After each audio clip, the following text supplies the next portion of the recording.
Hello my dear friends, welcome to my YouTube channel. आज के इस क्लास में हम डिस्कस करने जा रहे हैं कुछ इंपॉर्टेंट वर्ड, उनकी हिंदी मीनिंग और इंग्लिश सिनोनिम्स के साथ में। आप अगर कोई भी गवर्नमेंट कॉम्पिटिटिव एग्जाम की तैयारी कर रहे हो, वेदर वो SSC, CGL, CHSL, CPO, GD कोई भी हो, या बैंकिंग की हो, रेलवे की हो, वो कैब के पॉइंट ऑफ व्यू से क्लास इंपॉर्टेंट है। क्लास को एंड तक देखना, अच्छी लगे, समझ में आए तो वीडियो को लाइक, शेयर, चैनल को सब्सक्राइब करना। विदाउट वेस्टिंग टाइम अपनी क्लास को स्टार्ट करते हैं। सो माय डियर फ्रेंड्स, आज की क्लास का पहला जो वर्ड है वो है एबॉर्टिव। एबॉर्टिव वर्ड का मतलब होता है जो चीज़ें व्यर्थ हो या जिसको हम बेकार भी कहते हैं, जो चीज़ें फ्यूटाइल हो। ये जो वर्ड है फ्यूटाइल, एबॉर्टिव, दोनों इंपॉर्टेंट वर्ड है जिसका सेम मतलब होता है जो चीज़ें व्यर्थ या बेकार हो, यूजलेस हो, या तो जिसको आप कह सकते हो फ्रूटलेस हो। ठीक है, तो जो चीज़ें बेकार हो उसको हम एबॉर्टिव भी कहते हैं, फ्यूटाइल भी कहते हैं, या तो आप जिसको कह सकते हो फ्रूटलेस या तो यूजलेस।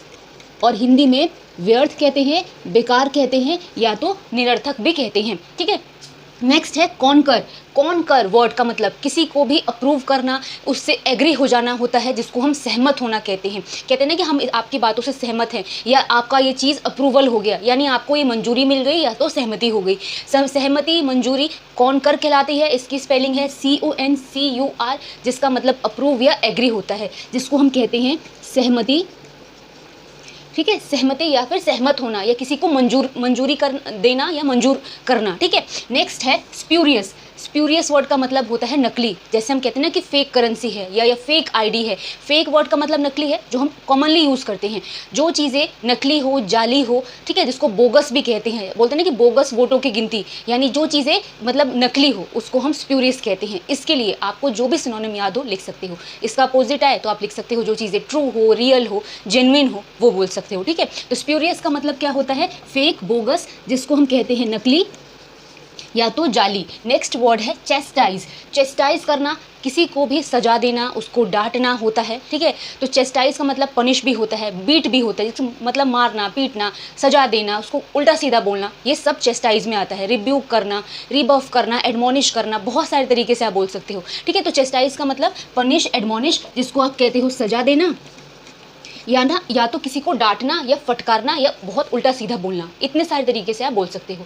ठीक है, अगर सिर्फ चेस्ट वर्ड आए, CHASTE, अगर सिर्फ ये वर्ड आए CHASTE, तो इसका मतलब पवित्र होता है। दोनों में चेंजेस आ गए। चेस्ट आए तो इसका मतलब जो चीज़ें सैक्रेड हो, होली हो, और अगर ये चेस्टाइज आ जाए तो इसका मतलब होता है पनिश करना, किसी को डांटना, फटकारना। तो ये दोनों चीज़ आप ध्यान रखना। नेक्स्ट है ऐड वर्ड।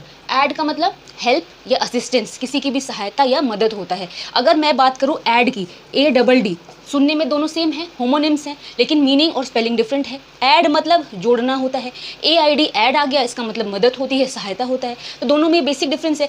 इस ऐड को हम हेल्प या असिस्टेंस कहते हैं, जिसको हम सहायता कहते हैं या तो मदद कहते हैं। ठीक है, जेडेड वर्ड। नेक्स्ट है जेडेड। जेडेड मतलब थका हुआ। हम कहते हैं ना आज हम बहुत टायर्ड हो गए हैं, तो टायर्ड तो हम कॉमनली जानते हैं, बट एग्जॉस्टेड, जेडेड, ये सारे वर्ड भी थकान के लिए यूज़ होता है। तो जेडेड मतलब थका हुआ, जिसको टायर्ड, एग्जॉस्टेड कहते हैं, यानी थकान या तो थका हुआ कहते हैं। नेक्स्ट है अलायंस। अब आजकल आपने अलायंस वर्ड बहुत ज़्यादा कॉमनली सुना होगा। न्यूज़ में क्या आता है? इंडिया गठबंधन, यानी गठबंधन जो वर्ड है जिसमें बहुत सारी पार्टी, बहुत सारे लोग एकजुट हुए हैं, वो अलायंस कहलाता है। होता है ना कि ये डिफरेंट पार्टी का अलायंस हुआ है, तो अलायंस मतलब एकजुटता, एकता या एक होना होता है, जिसको हम यूनियन कहते हैं, या तो कोएलिशन वर्ड, ये भी इंपॉर्टेंट है। कोएलिशन भी, इसका मतलब भी क्या होता है? एकता होता है या तो एकजुटता होता है। ठीक है, एक हो जाना क्या कहलाता है? अलायंस कहलाता है। अब देखो आगे के word. So my dear friends, next word है एब्सोल्यूट। एब्सोल्यूटली आपने सुना होगा, एब्सोल्यूटली, जिसका मतलब बिल्कुल सही है, बट सिर्फ एब्सोल्यूट की बात हो रहा है। एब्सोल्यूट का मतलब होता है ऑटोक्रेटिक या डिक्टेटोरियल, जिसको हम क्या बोलते हैं? निरंकुश, या जिसको हम कट्टर भी बोलते हैं, जो किसी की भी बात ना माने, सिर्फ अपनी चलाए। जैसे हम बोलते थे ना हिटलर एक मतलब डिक्टेटरशिप करता था, या फिर जिसको बोलते थे वो ऐसा था कि किसी की नहीं सुनता था। ठीक है, डिक्टेटर था। तो जो निरंकुश हो, अपनी ही चलाए, वो एब्सोल्यूट कहलाता है, जिसको हम क्या कहते हैं? ऑटोक्रेटिक। ठीक है, उसके बाद हम डिक्टोरियल भी बोलते हैं, एब्सोल्यूट भी बोलते हैं, जिसको हम निरंकुश कहते हैं। ठीक है, उसके बाद नेक्स्ट वर्ड है बून। बून का मतलब वरदान होता है, जिसको हम बोलते हैं बेनेडिक्शन भी, वरदान, या बोलते हैं आशीर्वाद भी बोलते हैं। कोई अच्छा चीज़ जिसको हम बोल सकते हैं ना कि हमें वरदान है, तो अगर बून आए तो आप उसको फेवर लिख सकते हो, बेनेडिक्शन लिख सकते हो। ठीक है, उसके बाद इसका हिंदी मतलब अगर मैं बोलूँ तो वरदान है या तो आशीर्वाद है। नेक्स्ट वर्ड है डीम। डीम का मतलब विचार करना होता है, जिसको हम थिंक कहते हैं, बोलते हैं ना कि थिंक अबाउट इट, इसके बारे में सोचो, सोचना, विचार करना, जिसको हम कंसीडर करना भी कहते हैं। पॉन्डर वर्ड आए, उसका मतलब भी सोचना विचारना होता है। जैसे मैं बार बार बोलती हूँ, एनसीईआरटी इसके पीछे लिखा होता है पॉइंट्स टू पॉन्डर, यानी ये जो विचार करने वाले कुछ पॉइंट्स हैं। तो पॉन्डर, डीम, थिंक, कंसीडर, इन सब का मतलब क्या होता है? विचार करना या तो सोचना होता है। नेक्स्ट वर्ड है एल्योर। एल्योर एसएससी में रिपीटेड वर्ड है। एल्योर का मतलब क्या होता है? ललचाना, किसी को लालच देना, प्रलोभन देना, ठीक है, जिसको हम क्या कहते हैं? इंटाइस कहते हैं, या तो आप फैसिनेट करना कहते हैं, किसी को अपनी तरफ लालच देना, प्रलोभन देना, आकर्षित करना एल्योर कहलाता है, ठीक है, जिसको हम लालच या प्रलोभन कहते हैं। नेक्स्ट वर्ड है सीज। सीज का मतलब रोक देना, खत्म कर देना, जिसको हम स्टॉप कहते हैं या टर्मिनेट करना कहते हैं।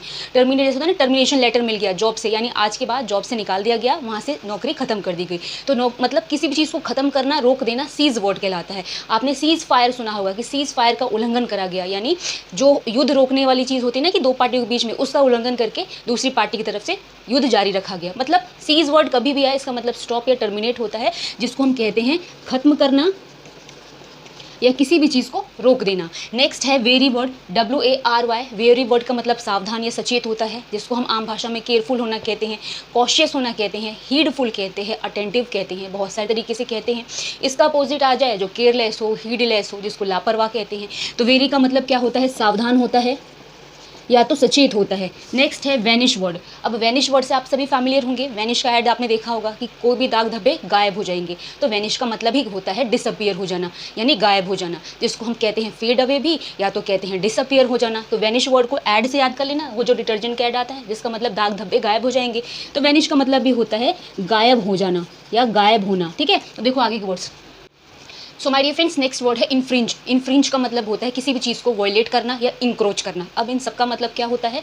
किसी भी चीज़ का उल्लंघन करना। जैसे होता है नहीं, ट्रैफिक रूल्स को आप वॉयलेट कर रहे हो, या किसी भी कानून को, किसी भी लॉ को वॉयलेट कर रहे हो। वॉयलेट मतलब उसका उल्लंघन कर रहे हो, उसको नियम को तोड़ रहे हो, तो वही होता है इन्फ्रिंज का मतलब उल्लंघन करना, जिसको वॉयलेट कहलाता है या वॉयलेशन कहलाता है, या तो आप इंक्रोच भी कहते हो, ठीक है। इंक्रोच भी इसी को कहते हैं, हिंदी में कहते हैं उल्लंघन करना। नेक्स्ट वर्ड है लिस्टलेस। लिस्टलेस का मतलब लेजी या इनअटेंटिव है, जिसको हम आलसी कहते हैं, सुस्त कहते हैं। लिस्टलेस का मतलब इनएक्टिव, लेजी, या जिसको हम क्या बोलते हैं? इनअटेंटिव, या आलसी बोलते हो या तो सुस्त बोलते हो, ठीक है। इसका अपोजिट जो एक्टिव हो वो लिख सकते हो, ठीक है। उसके बाद है बैफल वर्ड। बैफल का मतलब फ्रस्ट्रेट होना, परप्लेक्स्ड होना होता है। जैसे होता है ना कि हमें काफ़ी फ्रस्ट्रेशन हो रही है, या जिसको हम चिड़चिड़ापन कहते हैं, व्याकुलता कहते हैं, परप्लेक्स्ड कहते हैं, यानी व्याकुल होना, चिंतित होना, चिड़चिड़ा हो जाना बैफल कहलाता है, ठीक है, जिसको हम कहते हैं परेशान या व्याकुल। नेक्स्ट है वेंचर। वेंचर का मतलब रिस्क है, डेयर है, जिसको हम साहस कहते हैं। जैसे आपने देखा भी होगा, सुना भी होगा ट्रूथ एंड डेयर गेम। तो उसके अंदर एक तो क्या होता है? डेयर लेते हैं, तो कोई आपको टास्क देते हैं, आपको करना होता है, यानी किसी भी चीज़ का रिस्क लेना, या डेयर मतलब जिसको हम साहस कहते हैं वो वेंचर कहलाता है, जिसको हम साहस कहते हैं या रिस्क लेना, जोखिम लेना। नेक्स्ट है फेनेटिकल।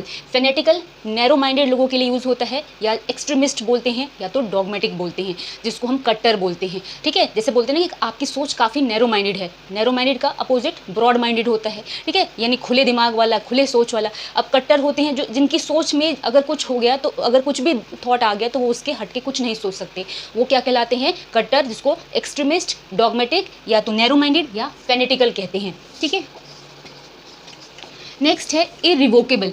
इरिवोकेबल वन वर्ड सब्स्टिट्यूशन का वर्ड है, जिसका मतलब होता है date can not be change, या जिसको बोलते हैं अपरिवर्तनीय, जिसको चेंज ना करा जा सके, जिसको अनचेंजेबल, अनऑल्टरेबल बोलते हैं। ऑल्टर वर्ड का मतलब ही होता है बदलाव करना, और अगर UN लग गया उसके पहले या IN लग गया तो पूरे वर्ड को नेगेटिव करता है, जिसका मतलब अपरिवर्तनीय, जिसमें कोई बदलाव ना हो, जिसमें कोई चेंज ना हो। तो अनचेंजेबल, अनऑल्टरेबल, इरिवोकेबल कहलाता है, और इसका मतलब date can not be change, जिसको अपरिवर्तनीय कहते हैं। सो माय डियर फ्रेंड्स, ये क्लास यहाँ पे फिनिश हो रही है। अगर आपको अच्छी लगी हो, समझ में आई हो, तो वीडियो को लाइक, शेयर, चैनल को सब्सक्राइब करना। मिलेंगे हम कल की क्लास में, तब तक के लिए थैंक्स फॉर वॉचिंग।